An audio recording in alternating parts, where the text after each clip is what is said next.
Queridos, a paz do Senhor, eu sou o pastor Anderson Silva, estamos juntos aqui no Instituto Teológico Missionário Ômega, na nossa segunda aula de homilética e a arte de falar em público. Na primeira aula tratamos sobre as questões da retórica, da oratória, falamos sobre algumas técnicas, de falar em público ou para falar em público, algumas regras áureas para falar em público. Falamos também sobre a homilética, a importância da homilética, falamos sobre a exegese e a hermenêutica como ferramenta da homilética, e encerramos a aula dizendo que na aula de hoje nós iniciaríamos falando sobre 10 passos para uma boa hermenêutica. Na aula passada já deixamos claro a importância de se fazer uma boa hermenêutica, de conhecer bem o texto, fazer uma boa análise do texto e contexto, entender bem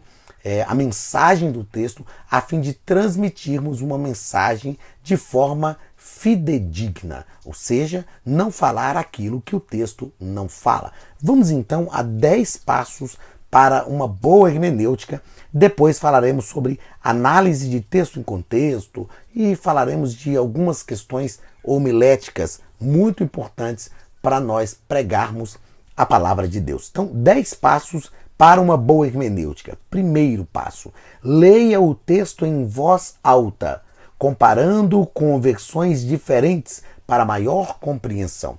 Nós temos o que chamamos de traduções e versões da Bíblia. Então, por exemplo, na maioria das nossas Bíblias, nós temos uma tradução no Brasil, não só no Brasil, mas para a língua portuguesa, nós temos a tradução que chamamos de João Ferreira de Almeida. Tradução de João Ferreira de Almeida. A gente tem a tradução da King James. A gente tem a tradução chamada TEB, que é a tradução ecumênica brasileira, e diversas outras traduções. Mas nós temos dentro das traduções versões. Por exemplo, nós temos a Almeida Revista e Corrigida, que é a ARC, é uma tradução de Almeida, porém é uma versão revista corrigida. Nós temos Almeida Revista e Atualizada, que é a ARA, é a tradução de Almeida, porém revista e atualizada. Então é importante nós termos diversas versões da Bíblia e diversas traduções também,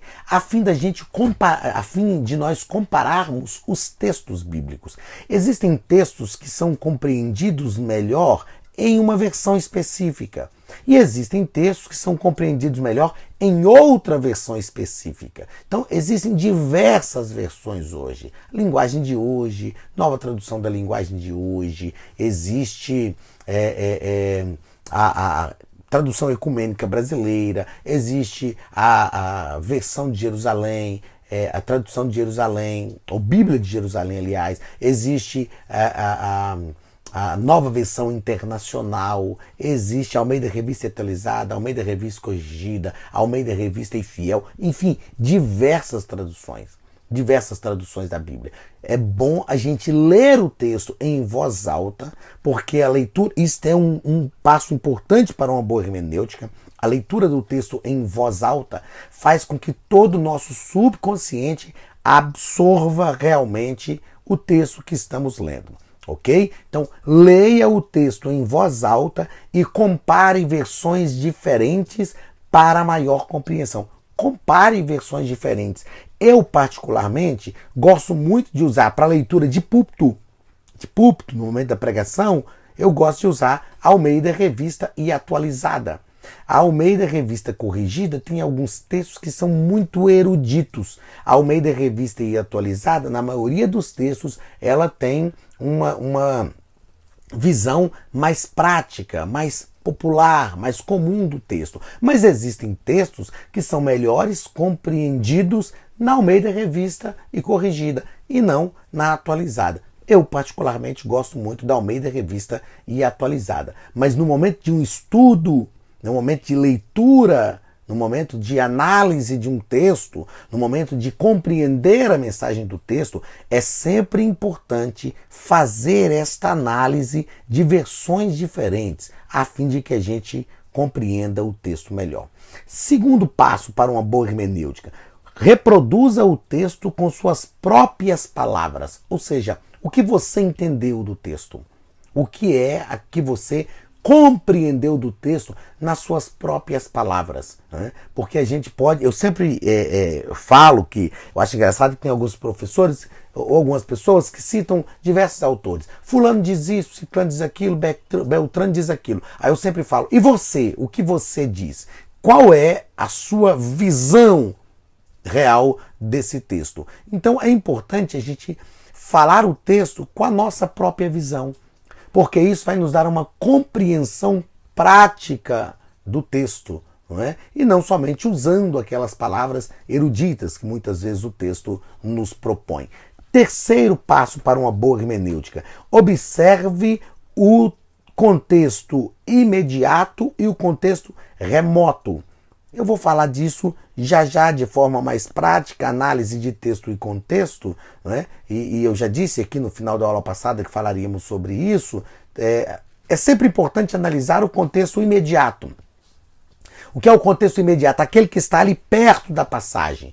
O que aquele contexto quer dizer? Mas é sempre bom analisar também o contexto remoto ou contexto imediato. Existem contextos de um texto que estão em outros capítulos do livro, que estão em outros livros da Bíblia, que estão em um outro testamento. Então, é sempre bom analisar este contexto. É muito importante para uma boa hermenêutica analisar o contexto. Quarto passo: verifique a linguagem do texto. Qual é a linguagem que o texto está usando? É uma metáfora? É uma história que o texto está descrevendo? É um milagre? É um ensino? É uma parábola? É uma profecia? Qual é a linguagem do texto? Qual é a forma que o texto está expressando? E isso é extremamente importante, porque tem pessoas que fazem interpretações complicadas justamente por não compreender a linguagem que o texto está usando. Por exemplo, o livro de Apocalipse. O livro de Apocalipse usa muito uma linguagem figurada. E muita gente gosta de literalizar Apocalipse. Se a gente literalizar o Apocalipse, nós vamos criar monstros terríveis, piores do que os monstros de Harry Potter, Senhor dos Anéis, enfim. O texto tem que ser analisado de acordo com a linguagem que ele está utilizando. É uma linguagem metafórica que o texto está utilizando? Vou dar um exemplo. Quando a Bíblia fala que Isaías profetizou 3 anos nu, não era nu, peladão. Não, desculpa pelo peladão, mas é para compreender. Não era nu, despido, sem roupa nenhuma. Era sem a capa de profeta. E quando o profeta estava sem a capa de profeta, é como se ele estivesse nu. Quando a Bíblia fala que Davi dançou nu diante do povo, quando a Arca da Aliança estava voltando para Jerusalém, ele não estava despido, sem roupa, pelado. Ele estava sem a capa de rei. Então a gente tem que fazer esta análise, porque eu já ouvi pessoas dizendo que Davi realmente dançou nu, que Isaías profetizou 3 anos nu, e não era. Então é uma linguagem metafórica. Para as pessoas daquele momento do texto, de quando o texto foi escrito, elas tinham uma boa compreensão disso. Nós hoje precisamos analisar este texto, precisamos entender qual é a linguagem que este texto está utilizando.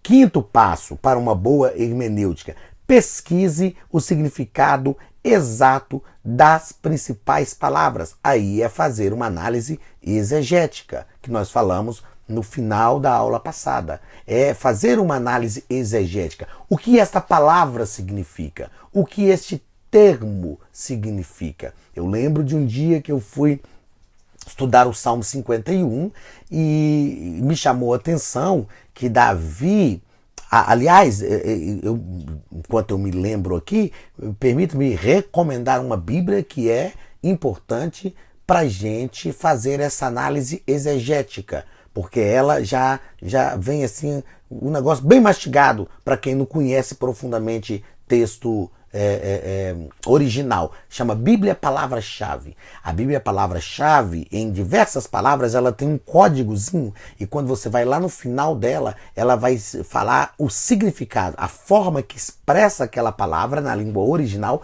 e o significado. Então eu estava estudando um dia o Salmo 51 e me chamou a atenção que Davi fala assim, lava-me com esopo e ficarei puro. Aí depois ele diz, dá-me um coração puro. E me chamou a atenção, por que ele diz, lava-me com esopo e ficarei puro, e depois ele pede a Deus um coração puro? Ou seja, se ele já vai ficar puro porque vai ser lavado, para que ele pede um coração puro? E aí eu fui estudar as palavras exegeticamente falando, ou seja, quando ele ora e diz, lava-me com esopo e ficarei puro, o termo original é taher em hebraico.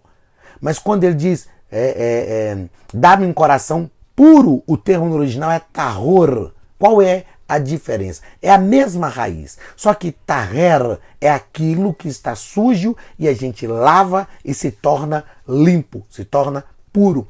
Tahor é aquilo que é puro por essência, que não pode se tornar impuro. Ou seja, Davi está dizendo o seguinte, lava-me e ficarei puro, taher.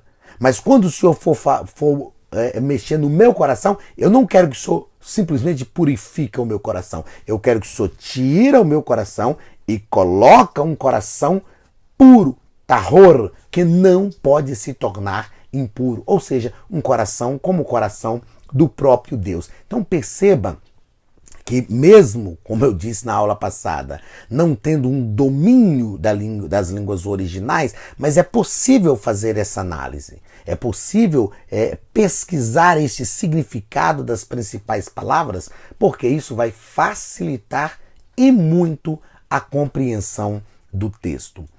Sexto passo para uma boa hermenêutica: faça anotações. É claro que isso que eu estou dizendo aqui de taher, de tahor, eu disse na aula passada sobre teopneustos, eu falei sobre o bara ou o bará, que é criar, e assar. São textos que a gente vai estudando ao longo da vida. Mas é sempre importante, ao fazer um estudo do texto, para que você faça uma boa hermenêutica, fazer anotações. Fazer anotações. Vai fazendo anotações, porque essas anotações vão te subsidiar para fazer essa boa interpretação do texto. Sétimo passo para uma boa hermenêutica: pesquise o contexto da época. Qual é o contexto da época que o texto foi escrito? Qual é a época? Quando o texto foi escrito? O país onde o texto, para quem o texto foi escrito? Os costumes. Dentro de qual costume? Por que o texto foi escrito dessa forma? A tradição e etc. Por exemplo, uma importância disso. A Bíblia diz que quando Elias foi chamar Eliseu para ser profeta em seu lugar, Eliseu estava no campo, arando a terra com a 12ª junta de bois.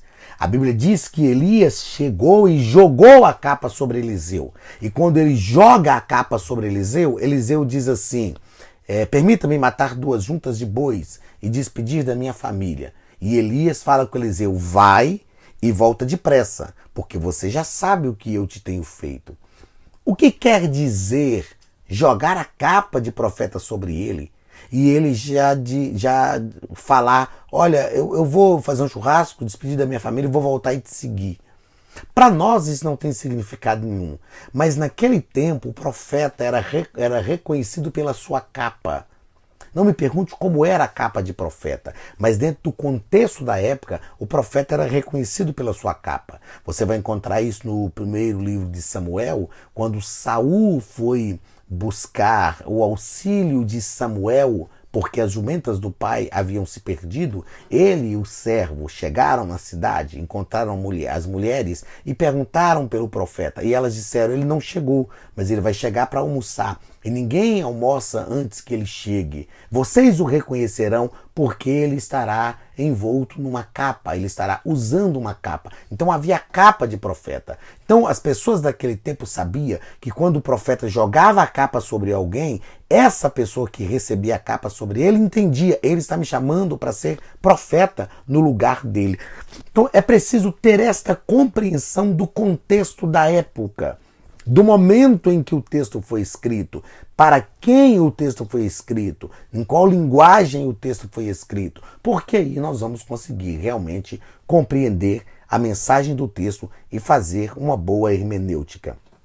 Sétimo ou oitavo passo para uma boa hermenêutica: pergunte sempre onde, quem, o que e por quê. Onde o texto foi escrito, quem escreveu o texto, o que escreveu e por que escreveu. Sempre pergunte isto. Nós precisamos compreender, e quando a gente estuda bibliologia, eu sempre digo isso e com muito cuidado, com muita cautela, eu sempre digo que a Bíblia não foi escrita para nós. Não foi escrita para nós. A Bíblia foi escrita para um povo específico, num tempo específico, vivendo uma situação específica, vivendo um contexto político, econômico, religioso, geográfico específico, vivendo um contexto específico. Então nós precisamos conhecer esse texto. Eu sempre digo que nós precisamos estudar o texto no terreno do próprio texto, no momento em que o texto foi escrito. A partir do estudo desse texto, no momento em que o texto foi escrito, nós conseguiremos compreender bem a mensagem do texto. Por que o texto foi escrito? Qual a motivação do escritor? O que levou Deus a usar o escritor para escrever daquela forma? É importante saber estas coisas para uma boa hermenêutica. Nono passo para uma boa hermenêutica: organize o texto em seções principal e secundárias. Então, ao ler um texto, isso é como fazer uma interpretação na língua portuguesa. A gente precisa pensar o seguinte: qual parte nesse texto é a parte mais importante do texto? Porque aí a gente não faz confusão. Vou dar um exemplo. Em Hebreus, se não me falha a memória, capítulo 4, lá pelo versículo 12, a Bíblia diz assim, que a palavra de Deus é pura e eficaz, mais penetrante que a espada alguma de dois gumes, que penetra até a divisão da alma e do espírito, juntas e medulas, e é apta para discernir os pensamentos e intenções do coração. Quantas pessoas que eu vejo usar este texto para falar de divisão de alma e de espírito, porque a Bíblia fala que ela penetra até a divisão da alma e do espírito. E quando estudamos sobre o ser humano, sobre a antropologia, ou teantropologia, que é a antropologia à luz da teologia, nós aprendemos que alma e espírito não se separam, são indivisíveis. Mas o texto está falando que a Bíblia penetra até a divisão da alma e do espírito. Perceba que o texto não está falando de divisão de alma e de espírito. O texto está falando do poder da palavra de Deus. Então eu preciso perceber isso. Eu preciso perceber que a parte principal do texto aqui é quando ele fala do poder da palavra. O texto está dizendo que a palavra de Deus consegue discernir entre alma e espírito. Não está falando que a palavra de Deus separa alma e espírito. Então, nesse texto, a parte mais importante do texto não é essa figura que ela utiliza para falar do poder da palavra de Deus, mas o poder da palavra de Deus em si, que o texto está expressando. Isso é fundamental para que a gente não construa heresias, para que a gente não fale aquilo que o texto não diz. Como eu disse no final da aula passada, e eu quero repetir aqui, o texto bíblico merece respeito. Então a gente precisa entender esta norma hermenêutica. E o 10º passo para construir uma boa hermenêutica: resuma com a seguinte frase: o assunto mais importante deste texto é... Então, já que eu fiz toda essa análise que nós tratamos aqui, eu preciso compreender. O assunto mais importante desse texto é... Este é o assunto mais importante desse texto, não é? E aqui nós vamos no o que nós chamamos de ir no cerne, no centro, no ponto fundamental do texto bíblico. Tá ok? Vamos então falar de análise de texto e contexto. que é o que nós estamos tratando aqui. Então eu preciso ler o texto. Eu vou pregar um determinado texto. Então eu vou escolher o texto. Uma coisa que é muito importante dizer em homilética, que eu não tenho uma mensagem e arrumo um texto bíblico para compor a mensagem. Não. Eu analiso o texto bíblico e extraio a mensagem do texto. Um dia um colega, né, me disse isso. Falou: Anderson, eu tenho uma mensagem maravilhosa, magnífica. Eu falei: qual é o texto bíblico? Ele falou: não, eu já tenho a mensagem. Agora eu só preciso do texto para compor a mensagem. Está errado. Esse não é o caminho. Eu não arrumo uma mensagem, eu não crio uma mensagem e depois arrumo um texto bíblico. Não, muito pelo contrário. É justamente o contrário. Eu tenho o texto e extraio a mensagem do texto. Então é muito importante compreender isso. Eu tenho que analisar o texto. Eu quero pregar sobre o Salmo 23. Então eu vou analisar o texto. Qual é o contexto desse texto? Primeiro, que nós estamos falando de um salmo escrito por Davi, que era pastor de ovelhas. Então eu preciso compreender que quem está escrevendo o texto tem um conhecimento amplo do que é pastorear ovelhas. Ele vai falar do Senhor como pastor, mas ele tem um amplo conhecimento, um conhecimento prático do que é pastorear ovelhas. Então eu tenho que tentar entrar na mente do escritor, entender o que o escritor falou. Como eu faço isso? Analisando o contexto do pastoreio de ovelhas no Antigo Testamento.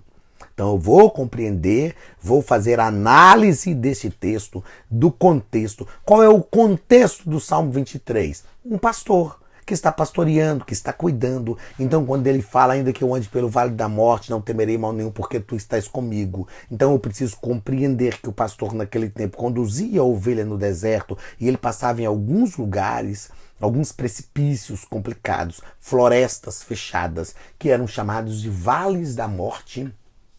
Era um lugar onde os salteadores podiam se esconder para tentar arrebatar as ovelhas do rebanho. Eu preciso compreender isso. Eu preciso entender quando o salmista diz assim: leva-me junto às águas de descanso. Eu tenho que entender o que é isso que ele está dizendo. O pastor levava as ovelhas para tomar água em água parada, ou então quando davam um remanso, um lugar que no leito do rio, né, de um riacho, onde dava um remanso, porque se levasse para águas correntes muito fortes, a ovelha podia cair, encharcar a lã e morrer afogada. Então eu preciso compreender este contexto. Outra coisa importante, eu preciso analisar o contexto, né, daquele texto, que é o contexto, como eu já disse, imediato ou remoto. Talvez o contexto imediato do texto está ali. Geralmente está ali, talvez não, está ali, porque é o contexto imediato. Mas o contexto mediato ou remoto pode estar longe. Vou te dar um exemplo. Êxodo capítulo 3, quando Deus fala com Moisés, do versículo 6 a 8 por ali, quando Deus fala com Moisés que iria enviá-lo ao Egito, aí Deus fala assim: porque eu vi a aflição do meu povo, eu ouvi o seu clamor, conheço-lhe o sofrimento, por isso eu desci a fim de livrá-los, ok? Deus desceu no Antigo Testamento? Desceu na coluna de nuvem durante o dia, na coluna de fogo durante a noite, na glória sobre o tabernáculo. Então Deus desce para caminhar com o povo no deserto. Agora, o contexto do cumprimento real desse texto está onde? Lá em João, evangelho escrito por João, capítulo 1. No princípio era o verbo, e o verbo era Deus, e o verbo estava com Deus. Todas as coisas que foram feitas por ele, sem ele nada do que foi feito se fez. E o verbo se encarnou e habitou entre nós. Então, o contexto real de cumprimento dessa passagem está lá no Novo Testamento. Então, esse é o contexto remoto que a gente precisa analisar. E no momento da mensagem, essa análise é importante e fundamental para a gente ter verdadeiramente a mensagem que vai ao coração das pessoas. Existem diversos textos na Bíblia, eu chamo isso de chave hermenêutica, em que a chave hermenêutica está num outro livro, em que a chave hermenêutica está num outro testamento, num outro capítulo da Bíblia, mesmo sendo do mesmo livro. Ainda sendo do mesmo livro, está num outro capítulo. Então a gente tem que analisar esses contextos. Outra coisa importante nós tratarmos na homilética é que nós podemos sim usar o que nós chamamos de ilustrações numa mensagem. O que são ilustrações? Ilustrações são ferramentas que nós usamos para ampliar o conhecimento do nosso ouvinte. Quais são as fontes de ilustrações? Diversas. Um testemunho pessoal é uma ilustração. Um fato bíblico é uma ilustração. Uma fábula, algo irreal, eu posso usar como ilustração? Posso. Eu só tenho que deixar claro para o meu ouvinte que eu vou usar uma ilustração que é uma fábula. Claro que eu posso usar. Quais são as fontes da ilustração? Aliás, essas são as fontes, né? Testemunho pessoal, uma fábula, um outro fato bíblico, enfim. Qual é a importância dessa ilustração? Ela vai abrir a mente do meu ouvinte. Quando eu posso usar essa ilustração em um sermão? Na introdução do sermão, nas divisões principais do sermão ou na conclusão do sermão. Agora, com qual objetivo? Quando eu uso uma ilustração na introdução do sermão, ela tem que ser uma ilustração que vai motivar o meu ouvinte a se interessar por aquilo que eu irei ministrar durante aquele sermão. Então, eu tenho que saber que tipo de ilustração que eu vou usar. E eu tenho que entender que se eu estou usando uma ilustração na introdução do sermão, eu estou usando a fim de motivar o meu ouvinte para que ele se interesse por aquilo que eu vou ministrar durante o sermão.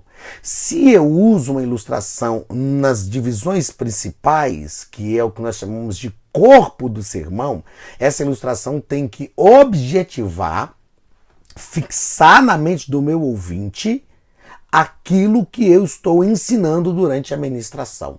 Então eu tenho que saber qual ilustração que eu vou usar e qual o momento que eu vou usar a ilustração, tá ok? E se eu uso a ilustração na conclusão do meu sermão, essa ilustração tem o objetivo de mover o meu ouvinte, gerar nele uma atitude, motivá-lo, fazê-lo reagir diante daquilo que eu estou, ou diante daquilo que eu já ensinei.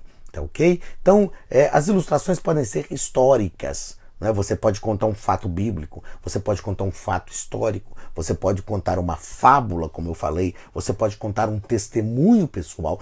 Tudo isso vai ser muito importante na ilustração. Entendendo que nós estamos estudando homilética, a arte de preparar e pregar sermões. E como arte, a homilética tem que ser aprendida. Então, quanto mais eu pratico, mais convincente eu me torno. Quanto mais eu exerço esta atividade, mais eu terei condições de exercê-la. Então, isso não é de um dia para o outro. Eu prego há 28 anos e eu olho a minha pregação hoje, a pregação quando eu comecei, hoje eu tenho muito mais facilidade. Por quê? Porque são 28 anos pregando. Então a gente precisa exercitar isso. O que nós estamos ensinando nessas 2 aulas de homilética deve ser colocado em prática. Você tem a apostila em mãos, o material em mãos, e através dessas nossas orientações, com essas nossas orientações, você vai praticar isso. E ao praticar isso, você vai exercitando e vai se tornar um pregador cada vez melhor. Tá ok? Uma coisa que nós precisamos em homilética é entender o que é sermão. Estamos falando aqui de sermão. E a palavra sermão às vezes tem um contexto pejorativo, porque as pessoas falam, por exemplo, o meu patrão me passou um sermão. Não é desse sermão que a gente está falando. Homileticamente falando, o sermão é uma mensagem de Deus. Né? O sermão é uma palavra, uma mensagem de Deus ao coração das pessoas. E nós, ao estudarmos um texto, é bom, é ideal que a gente faça um esboço do sermão. O esboço do sermão é muito pessoal. Ele é muito pessoal. Ou seja, cada um vai fazer de acordo com aquilo que ele vai compreender. Quando eu faço o esboço do sermão, eu faço de forma que só de bater o olho ali no esboço, eu já sei o que eu quero falar. E o esboço do sermão vai nos ajudar a nos guiar de forma lógica no sermão. porque o sermão tem que ser uma construção que a gente vai fazendo e essa construção vai sendo feita a fim de que o nosso ouvinte compreenda realmente a mensagem que a gente está expressando. Então, esse sermão tem que ser construído paulatinamente. Quais são os tipos de sermão? Você vai acompanhar isso na sua apostila e nós temos como tipo de sermão: sermão textual, sermão tópico, sermão expositivo. São os 3 tipos de sermão. Alguns autores defendem o sermão temático, só que a gente sempre ensina que todo sermão está subordinado a um tema, então todo sermão é temático. Então nós usamos para o lugar do sermão temático o sermão tópico. O que é o sermão tópico? É o sermão que nós vamos desenvolvendo alguns tópicos, né, nas suas divisões principais. O que é o sermão expositivo? É o sermão que nós pegamos um volume de texto e expomos este volume de texto. O que é o sermão textual? É o sermão que a gente pega um versículo ou parte dele, desde que este versículo ou parte dele tenha mensagem importante, tenha relação da mensagem com a necessidade dos ouvintes e tenha sentido completo. Então esses são os 3 tipos de sermão. O sermão quanto ao propósito. Quais são os propósitos de um sermão? O sermão tem propósito evangelístico, pastoral ou didático. O que é um sermão de propósito evangelístico? Como o próprio nome diz, é quando eu tenho um público de pessoas não crentes e eu vou ministrar um sermão a fim de levar essas pessoas a conhecerem a Cristo e se converterem a Cristo. Isto é um sermão evangelístico, é um sermão que é ministrado para um público de pessoas não crentes. O sermão pastoral é um sermão que é ministrado para um público de pessoas que são crentes. O meu objetivo no sermão pastoral é levar estas pessoas a reagirem diante de uma verdade do Evangelho, diante de uma verdade da palavra de Deus, motivar estas pessoas a uma reação. E o sermão quanto ao propósito didático, né? O sermão didático é onde eu tenho um público misto, né? Onde eu tenho um público de pessoas que são crentes e pessoas também não crentes. Eu posso usar um texto para pregar um sermão evangelístico? Posso. Por exemplo, Salmo 23, vou pregar um sermão evangelístico. O Senhor é o meu pastor, nada me faltará. Jesus quer ser o seu pastor, Ele quer guiar a sua vida, Ele quer que você esteja debaixo do pastoreio dele. Isso é evangelístico. Há um sermão pastoral. Olha, Jesus é o seu pastor e você precisa estar submisso a Ele. Você precisa estar debaixo do seu cajado. Você precisa entender que Ele é o Senhor da sua vida. Pronto, sermão pastoral. Quanto ao propósito pastoral, eu posso pregar um sermão didático com o Salmo 23? Posso. Eu posso usar as duas argumentações. Então, o sermão quanto ao propósito vai depender do público que está nos ouvindo. Quais são as partes do sermão? Quais são as partes do sermão? O sermão é composto de 4 partes. A primeira parte do sermão é o título.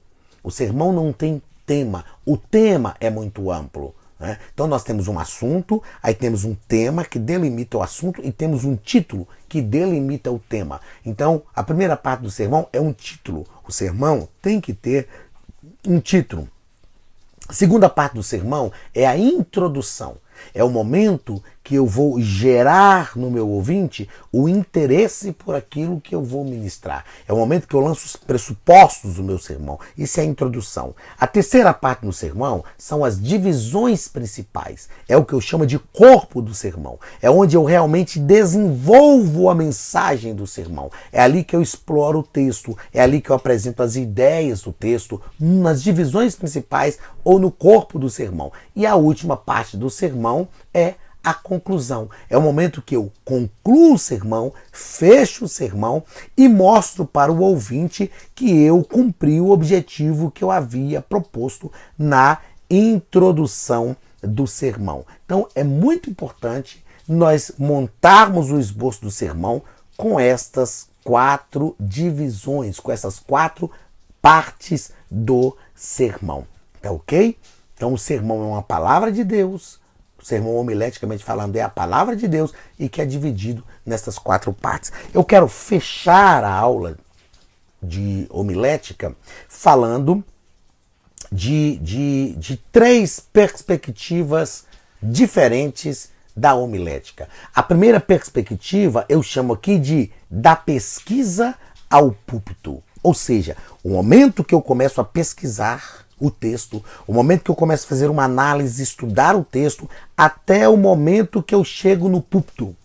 Este momento da homilética é muito importante. Ele é fundamental para uma boa pregação da palavra de Deus. Ele é essencial para uma boa ministração de um sermão. Da pesquisa até o púlpito. Se você trabalhar com excelência da pesquisa até o púlpito, tudo indica que você terá um bom sermão e será usado por Deus. Ah, pastor, mas e a oração? É aqui, nesse momento. É durante a pesquisa que você vai orar, vai pedir a graça de Deus, vai pedir o Espírito Santo para abrir o seu entendimento do texto, vai pedir o Espírito Santo para trabalhar a mensagem no seu coração. Eu sempre digo que a mensagem tem que falar primeiro ao meu coração. Se não encher o meu coração, se não falar comigo, se a mensagem que eu estiver pregando não falar comigo primeiro, quer dizer que não vai falar com quem está me ouvindo. Então, da pesquisa ao púlpito.